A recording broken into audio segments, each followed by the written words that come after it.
If you want a mentally ill therapist, If you want 3 mentally ill therapists.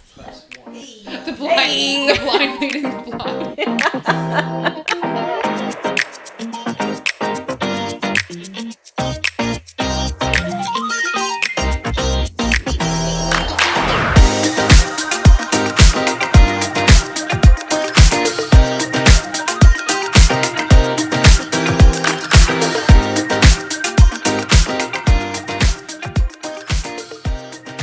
Welcome back to another episode of Friends Living Well. Hello. We have our guest, Ashleigh Persico, on as well.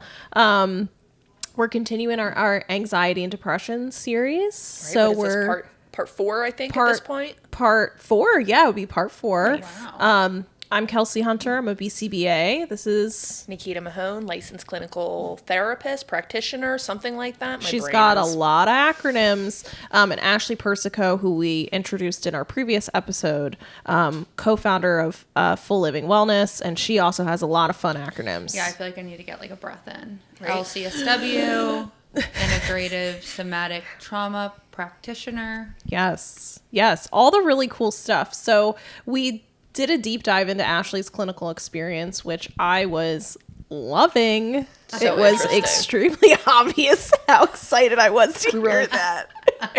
I couldn't. I'm like, and then like an elf, And then like, we had the a play. swirly, girly gumdrop. And then I walked through the Lincoln Tunnel. And took the L. Yes, I sat in some human shit on the L. I saw real human a shit. homeless man fighting a rat for a piece of pizza. The L is a special place. Really It is a special place. So yeah, we talked a lot about Ashleigh's clinical experiences, which are super cool and super interesting. But we also wanted to get your clinical expertise on a lot of things.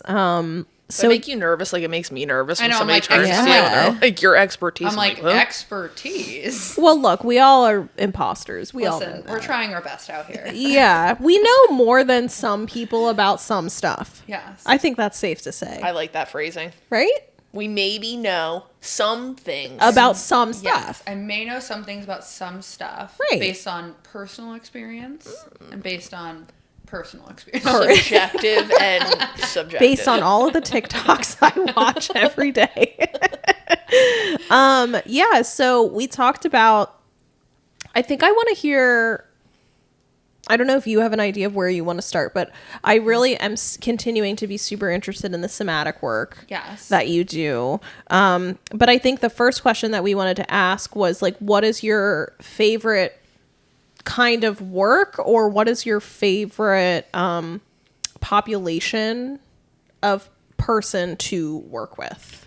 Okay, so what I guess specialize in working with is I do individual therapy with adults. I have gone, some of the people I work with, youngest has been like 16, but usually not under that. Okay. And I specialize in working with trauma, PTSD, CPTSD. That's always like a tongue twister. It is.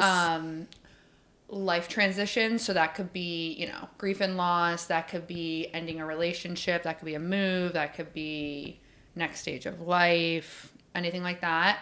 A lot of relational challenges, anxiety. I also do identity exploration. So that could be sexual identity, gender identity. Wow. And just self-exploration in general. What don't she do? Is there I was anything else? Neurodivergent population. Oh, yeah. Yeah. I work a lot with people that are neurodivergent. I love A that. lot of people on the autism spectrum. Mostly people that have been diagnosed later in life. So probably a lot of women. Yes. Love Hopefully a them. lot of women, Yes. because women deserve diagnoses. Yes. Yeah.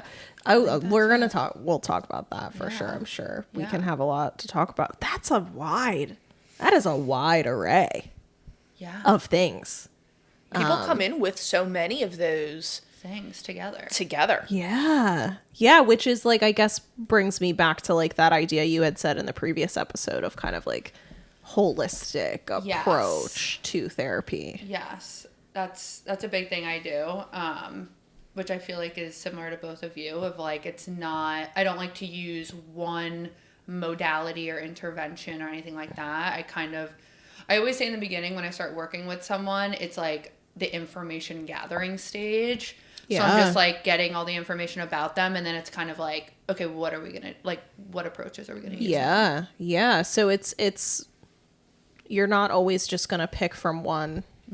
No, you're just gonna kind of See what happens. hodgepodge. We hodgepodge it and Yes. see how it goes. Exactly. Yeah. Okay. So you very much take a holistic approach. You do a lot of really interesting things. Specifically, it sounds like there's a lot of trauma related stuff in there. A lot of anxiety. Yeah, a lot of anxiety, a lot of trauma. So I feel like a lot of the stuff that I do, like kind of like Nikita says, like kind of bleeds into each other. Like people come in with one thing, like they come with an anxiety, and then you realize they had trauma, and then you see that there's like a relational challenge, and then they're in the middle of a life transition. It's like all these things. Yeah. I guess my question, one of my questions would be, do you feel or have you noticed that anxiety and depression present differently? I think that's one question, but do you notice that they present differently with like specific populations? Like do you notice a difference with, maybe somebody who's more traumatized or somebody who's neurodivergent? So I definitely think anxiety and depression show up very different, but I feel like a lot of people might experience both, and it can be confusing to find the line. So this is in my brain how I always think about it in terms of being now I'm thinking in terms of like somatic, but being regulated and then being anxious and being depressed. Like being regulated is, I always think of like I can. Anxiety I think of I must, and then depression I think of I can't. Those are kind of like the energies surrounding it. Like when you are anxious, your body and your mind is telling you like I must, like that fight or flight. And then depression is very immobilizing, so your mind, your body are telling you that you can't. So I think about like mobility. So depression is very immobilizing and anxiety is very mobilizing. That is such a consumable way to break that down. Tom, can you write that down? I was like, that's Can someone get a pen and paper? Yeah. No, that is such a consumable way. So can you give me those three things again? Yeah. So I can is when we're regulated and grounded. I must is when we're anxious. Okay. And then I can't is when we're in kind of like depressive. Oh, wow. Yeah. Did she write the post that you did on Full Living Wellness recently? Oh, yes, that was me. I was going to say that's got to be Ashleigh. Right? I'm like ventral vagal. Yeah. I love that. So what you're saying is that it does present very differently. Very differently. Which is something that we literally did 2 episodes, I think. Yeah, Defining. trying to just talk about how they're similar, how they're different, why it would be easy to confuse them or experience them both at the same time. And Yeah. And I think, and I'm going to ask like a very Kelsey specific question, which is like, do you notice how different types of presentations amongst neurodivergent people with those maybe diagnoses or experiences? Yeah, I notice, I guess, how do I want to explain? I guess I notice it more behaviorally, like in terms of like reaction to stimuli and the way that they're self-soothing. Yeah. Which is why I wanted to ask you, because with my training being mostly behavioral, I'm almost like working backwards, right? So I see the behavior and then I'm going to say like, what is the why? What's happening? Yeah. And so I wanted to ask you that because in some of my interpretations now for listeners that don't know, I'm working with like a pediatric population. So I'm working with younger kids and she's working with older people. But I notice specifically related to like vocal perseveration, like repetitive thoughts, repetitive behaviors. I notice lots of, and I would call it anxiety. Yes. Like pressured speech, like their speech. Yeah. And like lots of asking like what's gonna come next. So I'm always interpreting like when a parent's telling me that, I'm saying like, oh man, they sound really You're like ding ding ding. yeah, they sound really anxious. I also notice too when it comes to anxiety, but I also maybe even trauma, increase in like self-stimulatory behavior, like coping, soothing. So that's where like I would be asking a question of just like, okay, like why are we stimming like all the time, all of a sudden? Like what's happened That's here? so interesting. Yeah, because I think kids. yeah, because I think that's the other thing is, and I don't know where I learned this from. I don't know if this is something that I just like picked up from somewhere, but my understanding of like trauma when it comes to like autistic kids is like if you notice like a significant reduction in speech, or like they just stop talking, reduction in like motivation. So they're not motivated for the same things anymore. It's like regressing. Almost like regression, but then also like paired with significant increase in self-stimulatory behaviors because they're like so dysregulated and all they can do is just like, how can I soothe? Yeah. I don't know. That's just something that Yeah. And we also like neurotypical people, like we do the same thing. 1,000%, Like, 1,000%. But when you're so focused on people that present behaviorally with like more externalizing behaviors, you see it more. you just like look at the behavior and then you stop looking. Right. And I'm like, you can't stop looking. Yeah. Because that's just a symptom. Yeah, we can't just say they're stimming more. Like, oh, he's stimming more. Like, but why? You know? So that's so really many interesting. levels to it too. It's like reminds me of the difference between like polyvagal, which is like very like neuroscience based, which does really talk about the behavior of something or how your brain is activating to something. But like somatic is much more like trauma rooted. So it's like what traumatically is coming up in this moment? How is your body acting that out? Which depending on how like verbal or self-aware or you know, working memory stuff all comes up into play. Could either of you like define those things for the listeners? Like polyvagal theory versus like somatic? Like could you kind of do that for people that talk to me like I'm dumb? I mean, we're all Wait, what? we're all It's all just basically like nervous system based, like biological nervous system based. So like the idea of polyvagal is that there's different states in your nervous system. So there's ventral, which is when you're grounded, when you feel safe, when you feel connected. That's like where you're at when you're in a grounded space. Sure. Then there's sympathetic, which is when you are in fight or flight. So that can be anxiety, that can be fear, that can be anger, that could be aggression. And then there is dorsal, which is, we'll say like kind of like depression, shutdown, dissociation, numbness, all of that. So basically the idea around it is basically like safety. So when you start to feel unsafe, when your nervous system starts to feel unsafe, it moves into a different state to protect you. So you'll move out of ventral, which is safety and connected, and you might move into fight or flight, or you might move into freeze, shut down. Okay. So that's a great explanation. Anything to add? When I think of polyvagal and somatic, I mean, I really think of the again, like that difference of like one feels very like science based to me, like very like medical, like that. That's like polyvagal. Yes, like that's definitely where all of it is like very evolutionary based is a lot of what the conversation is about. And that's where we get the central nervous system. And when I think of somatic, like they both touch on exactly the same thing. It's brain-body connection. Both. Yes. This is what drives me crazy about theories to all begin the same with. Shit. They overlap so much, but none of them talk about like, hey, you should probably, if you're interested in this theory, you should probably also look into this theory because it's very similar. Yeah. And no camps are talking somatic, to each other. They're so similar. It's just where they come from historically. Like one is the medical lens. That's polyvagal. Like that's very much where that comes from. And then somatic styles came from very trauma-focused treatment where people realize the body-mind connection and how that specifically comes out in a trauma way. Yes. They both talk about so much in the same systems, but then they end up using different words to describe the same things.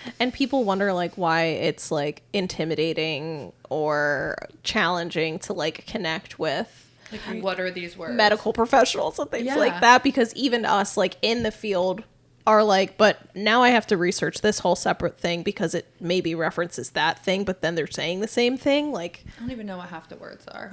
yeah. No, somatic, what I always think kind of like with Nikita is it's very trauma based, and it's less about the experience and more about how your body responds and understands and makes sense of the experience. Interesting. So that's why it's a lot of like movement based, like tapping into just physical sensation. It's basically just the idea of feeling safe in your body again, Wow. Yeah, which sounds like really powerful. which I think we all need. Yeah. No, because like you had made the point in the previous episode about like how there's all these like distractions. I Yeah. mean, it's funny. I was in a session the other day, and the dad called phones like little packs of cigarettes. He was like, "This has got my little pack of cigarette here because I can't put it effect. It's about to down. light up. I can't stop using it." Like, and you know, there's so much distraction and stimulation, and like, how do you know how you're feeling in your body if you're just constantly distracting yourself? And it's also learning, oh my God, what's the word I want to use? Like neuroception, like I'm going to use Interoception? Yes, like neuro. So your body is constantly scanning for threats. It's like another thing with somatic I work. love that word. I forget if that's poly or somatic, but yeah, they do neuroception. Neuroception. And then there's something called faulty neuroception. So neuroception is when your body is scanning for threats. Like we're sitting right here and our brain is constantly like, there's a threat. There's a dog. There's a threat. Yes. And piglet. when you have trauma, you can False, have it's experiences of faulty neuroception where your brain tells you that there's a threat when there's not. Oh my God. So it's like learning how to show your body and separate like, no, this is a safe space. That and is such a cool, I love that terminology. Right? That really like clicks for me for some reason. Yeah, and it's such a subconscious thing. Yeah. Like you have a whole system in play that'll do that in every environment at all times, and you do not. It's just we don't even do. Yeah, it's just happening. Yeah, because this like, again, like I'm going to keep bringing it back to like the things that I'm seeing because I'm doing very different work than you guys is like, I am working with a lot of kids that are perceiving threatening stimuli constantly. That's not threatening. Yep. So they talk about this, or at least some people are talking about it in terms of like pathological demand avoidance. Like they're talking about like this. I don't know what that is. So it's like, is it real? Is it not real? That's the discussion. And I don't want to dive too much into that, but it is like kind of considered like to be like a characterization or like a sub profile of autism.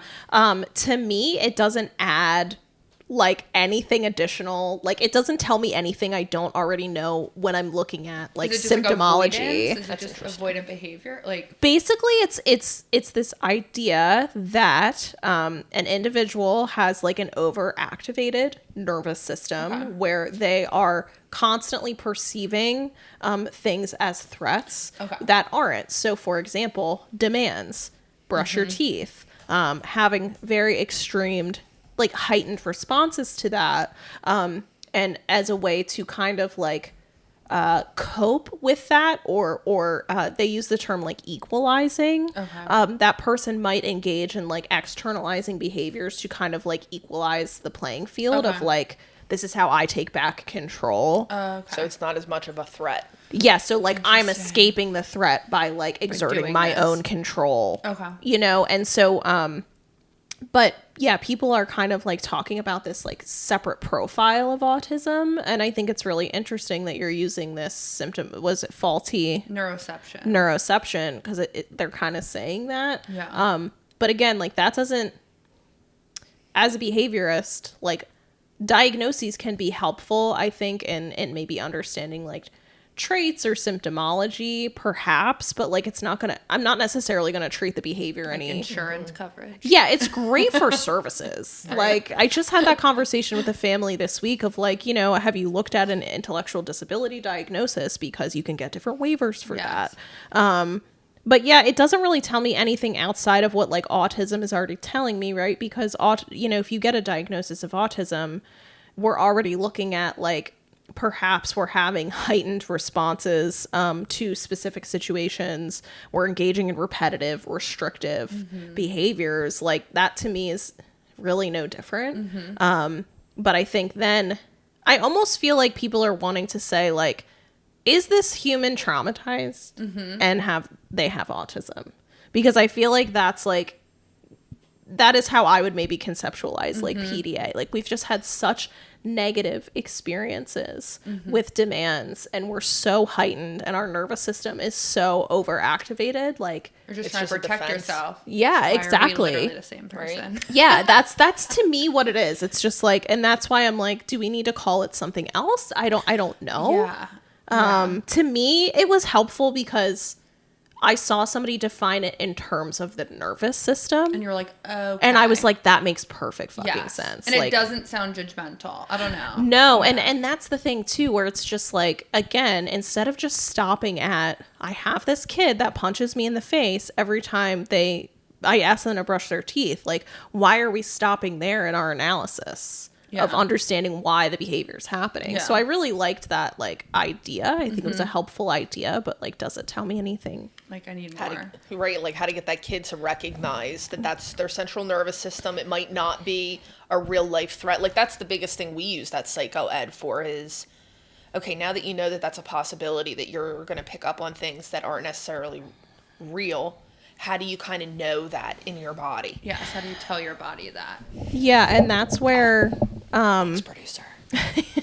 but that's where too I also like end up with this question in my mind is, you know, if I have a learner that also happens to have like lower cognitive abilities, like, are we ever going to get to a place of bodily awareness? Yeah. And- I guess and- it's tailoring it towards like where they're at. It's hard. Well, at that point in my mind, I switch from like, not to say it's not worth targeting, but it's something like I switch more to like, how can I just create like predictability in prevention and response And that for creates that person, that creates safety. which for them. creates safety. Yeah, so that I move from like, okay, like if we are not potty trained by 16 and we can't, you know, they don't have a lot of verbal language skills.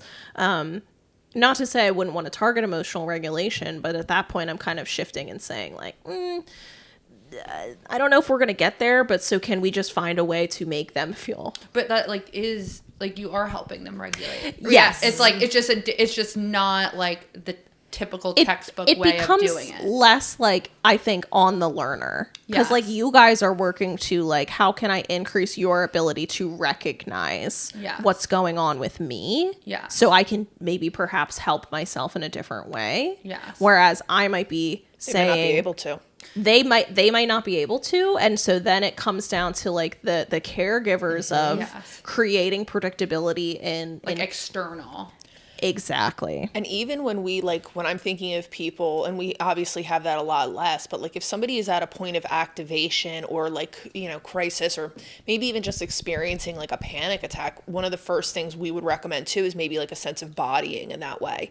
Like, if you went into a panic attack, it would be me telling you, like, you are safe. I know your body doesn't feel safe and it's activated, but I promise you right now you're safe. Like co-regulating. Exactly. Like you can't regulate yourself, so someone else has to help you regulate. Yeah, which is a lot of the work that I'm trying to get parents to do, because that's another criticism of like behavior analysis with the autistic population is like, we're not meeting the emotional need. Like how I was trained, it's like, oh, big tantrum, planned ignoring. And while that is helpful for some situations, like I've been really encouraging caregivers to engage in co-regulation Yes. with their kids, because like they might not know how to calm down, and that's okay.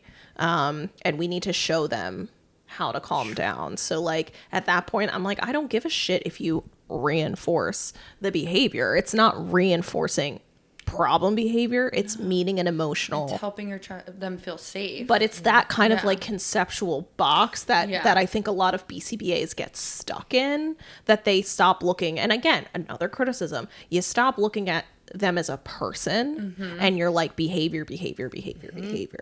And Well, so this is also nuts, but this is what led, I feel like, us to saying, let's have you offer that kind of work in full living wellness is because so many parents then recognize, I can't co-regulate. I can't offer safety if I myself am freaking out and dysregulated. Yes. Like, so then I have to work on those skills myself. That's what I was thinking too. Like if the parents.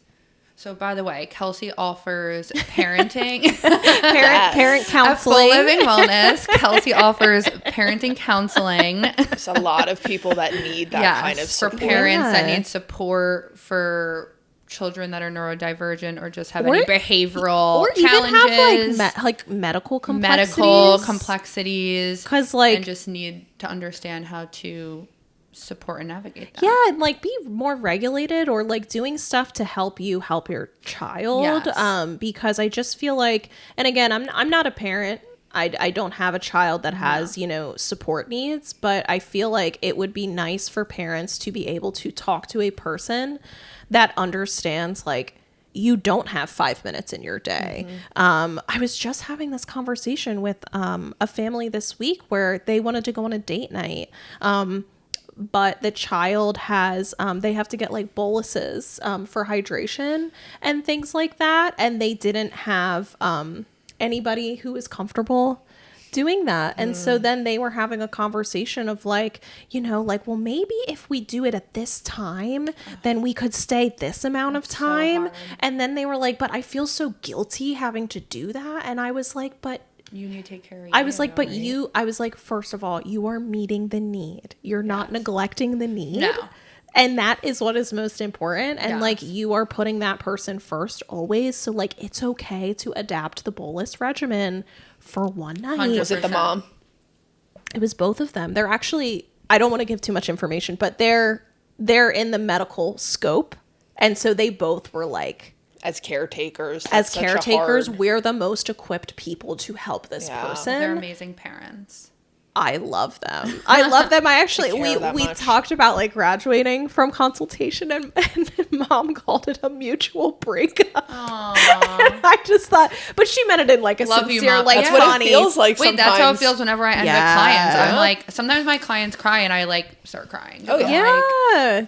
Because it does feel like a mutual breakup. I want to be friends with all my clients. I know. There are some that you just bond with, and I certainly have ones that I'm just like, we can just keep going, like, but that's also too, because I also look at it as like, okay, so we've got the behaviors of your child managed, but like, can I give you a little bit more parent counseling? Yeah. That's when I keep some longer. Yeah, it's like the next level. Yeah. And back to like the regulating thing of like, and this is like kind of like in the somatic way, but our nervous systems line up with other people's. So like that child, even from like in utero, like your nervous system is being built and it's like being built based on the energy of the nervous system of like whoever's carrying you. And then you come into the world and then it's like who's around you. And that child, especially if they're nonverbal or don't really have a lot of ways of communicating, they don't understand why they're feeling things. And they so might many people right now things. are like, I never stood a shot. I'm like, my nervous system was I don't know if I'm allowed to curse on here, but yeah, no, I curse. I definitely curse with clients. I love when my clients curse. Like, I'm sorry. I'm like, you're an adult. Yeah, like you're an adult, please. No, but that's so interesting that you say that, because like it brings me back to the co-regulation piece. The child feels the parent's dysregulation. Yeah, and that's like crisis intervention like 101 for me. And I like usually I'm trying to break it down in like a script for parents, because like people like plans and order, and they like do this. And the first thing I say is like, stop talking. Just shut up. Like they had this term, I don't know if you've ever heard this, but it's like the wait strategy, like, why am I talking? Oh no, I don't know that. Yeah, I think it's a great strategy, because I use this with couples all the time. Yeah, why am I talking? Why are you talking? Yeah, like, why are you doing this right now? Up. But that's the thing, like it's if you're not regulated, you're overactivated, they're activated. If your activation just keeps going up, like, y'all are not going to get anywhere. Like, someone just needs to stop. And one of the biggest things I find with that too, and I'm imagining you see this with parents, like being heard and understood. Like people are they'll keep going in and they have to because they're like, you don't understand where I'm angry or where I'm upset about this or my point of view. So there's so much pressure there. Yeah, I think that it's And I think there's also, for a lot of my parents, it's a sense of like it is a sense of understanding, but it's also a sense of like wrongness and responsibility, because people that have, she has a lot that comes up. yeah, like if you have a kid with higher support needs and perhaps like they have an intellectual disability on top of their autism diagnosis, like long-term consequences and things like that, they're not consumable and concrete enough for that person. And so like when you get repeated presentations of like aggression and things like that, like a lot of the parents want, like, you need to understand why it's not okay. And that is a big, they want them to know this is not okay and this is why it's not okay. And don't you know that like you're the lesson, being a burden or giving me a hard time, or like the lesson. So that's a really hard part.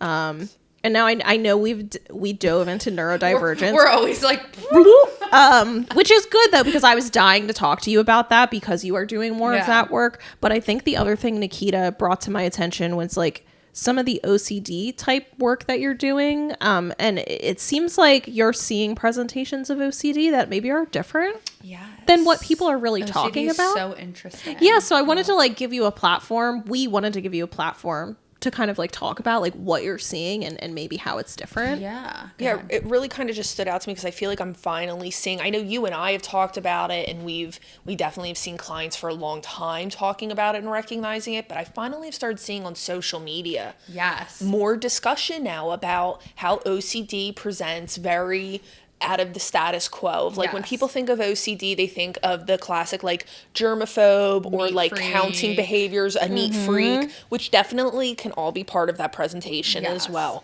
But there's a lot of different ways. And you know what, I had an experience of this week with somebody that like they really, when they were like OCD, they were like, what does that stand for? And I was like, obsessive compulsive disorder. And they were like, obsessive compulsive. And it was one of those moments where, you know, as we've been in this for so long, you're like, something's happening. And it was just those two words, because even that phrase OCD gets thrown around. Like people just, they have an image of what goes with that. What the heck does that mean? I feel like we've talked about like how many people just like love to throw that out there, but they don't actually like. And Nikita and I talked about this in earlier episodes about like, and this is, I'm sorry, this is going to just be a tangent, real quick tangent. No, go for it, girl. Why you would get a diagnosis based on like how much it impacts your ability to live your life and whether or not there's a safety concern and things like that. So like that's what would lead to like impact. How much does it impact you and your ability to like live a meaningful life is how I would conceptualize why somebody would like get a diagnosis versus like, haha, they're quirky. Well, and with that, I think that's why this was so interesting for that person to sit with, because we think of it as the extreme examples that we see in that way of like the counting and the cleanliness and all of that. But when you think of just like obsessive thoughts, exactly that, like pure, exactly like what Kelsey just did. She was like, I could see in that moment for this client, they were like, oh, obsessive thoughts. Like I could name so many ways that I have thoughts that are obsessive or that I observe thoughts that are obsessive. And then compulsionary. So like the idea that it feels like you can't control it and it just keeps inserting itself. That like really changed starting to think about that. So I thought that was interesting. And then again, like the whole social media, like we're seeing it come up around suicidality, homophobia, pedophilia, like just basically the biggest fears that people have, then coming up and being an OCD presentation. It's wild. It is really interesting, and it's funny because I do see people ask me at work like, OCD, autism. Also, OCD, isn't autism. OCDs considered, or they're possibly considered as neurodivergent?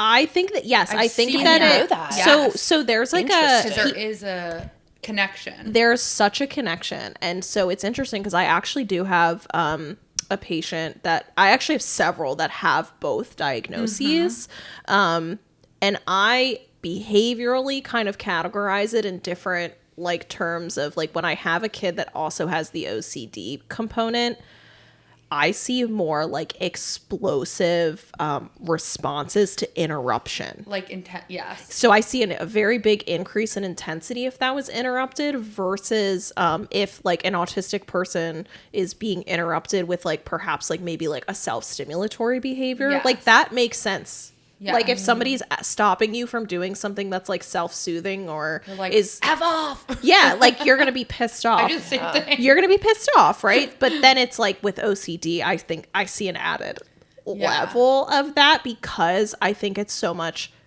anxiety management and like I have to do this to like feel a little bit better. To feel okay. Yeah. Yeah, and if you're not letting me do that, then it's like yes. Like it has to be the same, because especially when I think of like OCD, a lot of times it's it has to be an order of things. So I could see like if you're switching stimuli, like one positive or self-soothing stimuli to another, that might be an easier thing for some to. But if it's supposed to be a certain stimuli after a certain stimuli in a certain order, and then you mess that up, that would trigger a whole. I'm thinking of a specific example with one of my specific people, but it's very much like this idea that like I need to, it is actually related to cleanliness. I have to be clean, but I can't be clean, and I have to, but when I do clean, I have to do it in this certain way. Yeah. And it takes them so long that if it's like affects functioning. And if you interrupt it, you're done. So a lot of the programming I've done with the family is like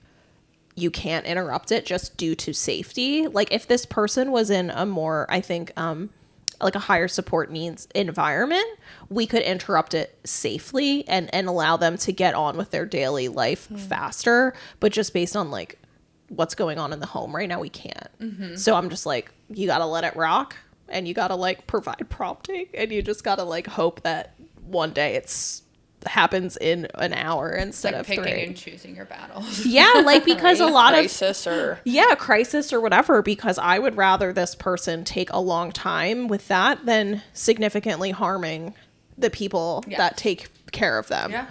So it's, to me, in that situation, it's not about behavior reduction, it's just how can we safely manage this behavior in this environment again. Yeah, exactly. So I guess my question is like, so we're seeing a lot of discussion on social media about different presentations of OCD. Yeah, I just wanted to see what you are picking up on. What are you saying? So, so before working at Riverwards, I had never knowingly like worked with anyone that had OCD. And really what started to happen was I would get assigned a client and they were diagnosed with, generalized anxiety disorder or some type of anxiety related thing. And when I started working with them, I was like, this is not anxiety. This is presenting very differently. In terms of the intrusive thoughts and the intensity of the thoughts and the continuality of the thoughts, like it's almost like I always explain it as I always see the difference as like anxiety and OCD intrusive thoughts, as with anxiety it's like the thought comes in and it might stay for a couple minutes and then it leaves and then you're stuck with the anxious feeling. But with OCD, it's like the thought, I always say like sticky brain. Like the thought has like stickiness on it. And when it comes in, it gets like lodged in your brain.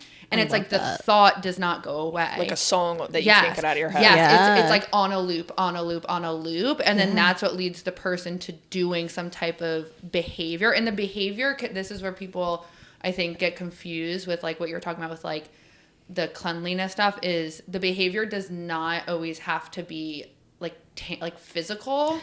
It's like could be like mental reviewing. It could be like for example, I have someone that has like pedophilia OCD. Like maybe like they're walking past a park and they analyze in their head like, did I just feel something when I saw that kid? Or checking, or I don't know, all these like internal rituals. So I started noticing that because I've worked with people with anxiety for so long, I was like, this is not typical. It's not the same. I was like, I think this is more OCD. So I have no, a lot of people usually like kind of the gold standard is ERP for OCD. I have What is ERP? Exposure response prevent. No. Is it? Yeah, Tom, will you do Google? Yeah, I'm forgetting what the P is. What's the P? Exposure response.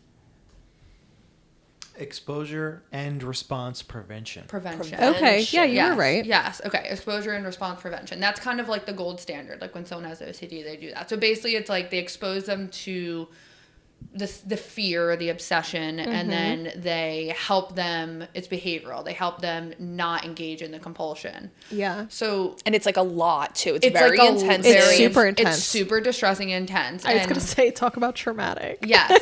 So that works for some people. I have no experience with that. So when I was having these clients come in that 100% have OCD, and like I said, there was like pedophilia, there's one surrounding sexuality, like am I gay, am I bisexual, all of that. One surrounding harm OCD, so fear of harming yourself or harming others. Incest OCD, like I had someone who like would not sit on a toilet that their family sat on because they thought that meant that they had sex with them. Okay. And then relationship OCD, which like cause a lot of a doubt about relationships that you have. Yeah. So again, like not these externalizing No. behaviors that people would like to put in. Yes. That is so interesting. It's so interesting. And I started like, once again, I was like, okay, I'm just going to like go with what I know here. So I Sure. started using IFS with it. And I started like trying to see, because I use IFS a lot, starting to see the obsessiveness and the compulsion as like a way of protecting you from something. So like you're engaging in this, like actually has nothing to do with like what is happening. It's like you're doing this thing to try and protect yourself from whatever fear is at the root. I was going to say that in terms of like anxiety relief almost. Yes. Like it doesn't have to do with like the hand washing. No. It has to do with like I'm managing Answering the fear. Whatever you're Yeah. whatever the deeper thing. Exactly, right? Oh, it's that was like- so validating that what you just Yes. said. That was so validating. So that's I was what like, I like it's not started. about that. I'm like, it's not the hand washing. Oh yeah. And I remember That- when we yeah. first talked about this in the Riverward setting as opposed to the JFK setting, because we see this a lot in schizophrenia, in the hallucinations that people have and the stimuli. We would often find that a lot of the narratives that you hear they're always protective. They were always fear-based.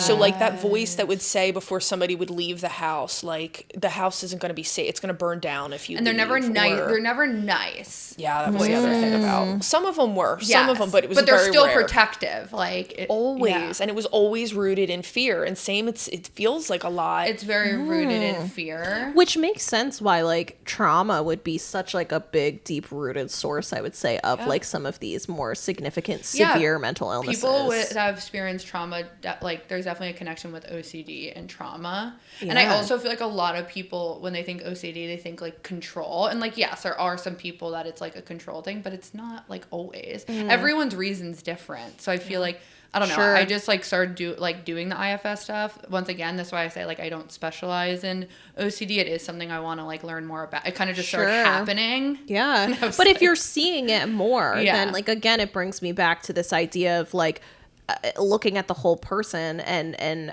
I would describe it almost as like taking like a foundational approach to treatment, where it's like we're not getting caught up in like what you're saying. Yes. Like yes. We're not getting caught up in like, oh, it's religious OCD. It's a good way of putting it. Yeah. We're not Yes. getting caught up in that. We're saying like we can still treat it like any other symptom you're experiencing. Exactly. Like the people that I work with, like they didn't like go now get diagnosed with OCD. It's just like, okay, Oh yeah. this is just showing up like this. Like it's just a symptom. Like Right. let's like figure out what it is. Yeah. That's what's so interesting It's so about this and how it's coming up, because unless you have a behavior that's so identifiable, a lot of people don't think of themselves as having any kind Yeah. of what we would call a feature, right? Like that's the biggest difference between having a diagnosis, which is where, like we've said, something is impacting you so much you can't function or do the things you want in life. That becomes a diagnosis. But you can experience a feature, which means you can demonstrate a symptom and not have it be enough or at a level where it's diagnosable. And then so many people have features of OCD that when you open up that door for them, like, Yeah. I know a big one that I'm hearing a lot about is moral scrupulosity. Like that judgment towards others, and then recognizing like a super sense of criticism towards others, or expectation and standard, and then really questioning like where is that compulsion from? Like, why is that so rigid in that way? So it can be so and it's subtle. so internal. And really, and I think this is why, like, I truly think that some people are misdiagnosed with anxiety that actually have OCD. Like, I think that's going to be, like, a huge thing that's going to happen. Yeah. But, like she was saying with, like, the tangible compulsions, like, if you go see someone and you're saying, I keep having these thoughts that are making me feel anxious and I can't stop thinking about it, automatically we're going to be like, okay, probably anxiety. But, like, we can't see the compulsion in their brain. Like, it's happening here. Right. And if you don't have good, like, awareness, like we talked about in the previous episode, like, you might not know. So you might sit with an Ashleigh and then all of a sudden it's like, oh, like, this is obsessive. This is compulsive. Yes. Like, yeah, that's really interesting. And I think, too, the point you made about features versus diagnosis is also why I think, you know, people sharing these experiences and diagnoses on the internet is kind of like good and bad, because it's like bringing awareness to this could be a feature of OCD. Yeah, absolutely. But then it's also like people are like, well, I think about this feature and I have this feature and I have this feature and maybe I do have this. And so it's really, I think, interesting. Yeah. It's in kind of that like, way. sorry, going to autism, but, like, Yeah. a lot of my clients on the autism spectrum are like, does everyone just, like, think they have autism now? Basically from TikTok. Like, all my neurodivergent clients are like, It's like, if you sleep like this, then you have autism. if you smile for more than 5 seconds once a day. If you like to eat the same breakfast every day, you have if you're autism. really interested in a topic. Yeah. Yeah, it's so interesting. And I've talked about this on the pod before. Like, I think that there are so many good things that have come out of this, like, internet 100%. movement, especially for women, especially for, I would say, women of color, right? Like, dialogue, right? These, Like, let's these talk like about it. underdiagnosed populations of people. I think it's so important that we're having those conversations. But that's where I also, like, really we always stress on here, like, severity, safety, like, these are all the things that would push you into the, like, diagnosis area versus your experience. Don't get your mental health advice from TikTok. Yeah, talk to a person. It's not your therapist. Yeah, talk to a person. That's why you can't get a good read of yourself if you're in, like, it's that saying, the forest for the tree line. If you're living your experience, getting a good perception of yourself from a back view, a high up view, is really difficult because you live in your own eyes. Like, you live in your own. So having a therapist is somebody that can see you consistently, and then point out some patterns to you. Yeah. This is something I've seen you do. The last time I saw you do this, you were doing X, Y, and Z. Right. It's so helpful. Yeah. Yeah, I think it's really helpful. And I think, man, it is just so interesting. I also like this idea, and I think this is something we've all experienced. I like this idea of, like, I can get all this training for anxiety, depression in grad school, and then I can go out and I can do my own work, and then there's gonna be so much other stuff that you're gonna find yourself. I feel like I learned nothing in grad school. Yeah, no, that's so. I think that's so real. I think a lot of people don't feel prepared. Yeah.